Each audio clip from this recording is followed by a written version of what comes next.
వలే ఆభరణాలుగా జీవితాన్ని నిరాడంబరంగా గడిపిన ఉత్తమ మానవతామూర్తి మన పివి. మౌనం మాటున మాటలెన్నో చేతలుగా చూపి దేశ ఆర్థిక వ్యవస్థకి నూతన వరవడిని సృష్టించిన అపర మేధావి పివి నరసింహారావు గారు.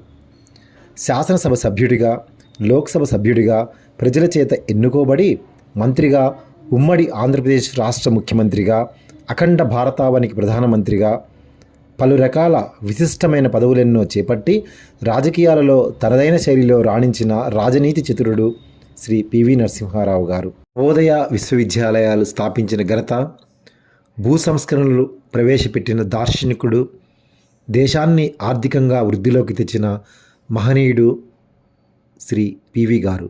భారతదేశ ప్రధానమంత్రిగా పనిచేసిన శ్రీ పివి నరసింహారావు గారు తెలంగాణలోని ఓ మారుమూల పల్లెటూరులో పుట్టారు. వారికి నేడు భారత ప్రభుత్వము భారతరత్న దేశ అత్యున్నత పురస్కారాన్ని ప్రకటించిన సందర్భంలో వారి గురించి కొన్ని విషయాలు తెలుసుకుందాం. 1991వ సంవత్సరంలో ఏర్పాటైన మైనారిటీ ప్రభుత్వాన్ని సమర్థవంతంగా, సంఘటితంగా ఏకతాటిపై నిలిపి 5 ఏళ్లు ప్రధానిగా దేశాన్ని పరిపాలించిన రాజనీతి చతురుడు, పరిపాలనా దక్షుడు, అపర చాణక్యుడు పివి నరసింహారావు గారు.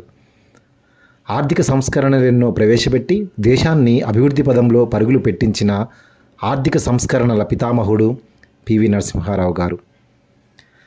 తెలంగాణ రాష్ట్రం వరంగల్ జిల్లా నర్సంపేట మండలం లక్నేపల్లి గ్రామంలో 1921 జూన్ 28న రుక్నాబాయి సీతారామారావు దంపతులకు జన్మించిన తెలుగు ప్రముఖుడు శ్రీ పివి. మాతృభాషపై మిక్కిలి మక్కువతో విశ్వనాథ సత్యనారాయణ గారి 1000 పడగలు రచనని హిందీలోకి సహస్ర ఫండ్ పేరుతో అనువదించి కేంద్ర సాహిత్య అకాడమీ అందుకున్న సాహితీ సృజనకారుడు. 17 భాషలపై పట్టు కలిగి బహుభాషా కోవిదుడిగా గుర్తింపు పొందిన దక్షిణ భారత ప్రముఖుడు శ్రీ పివి నరసింహారావు గారు.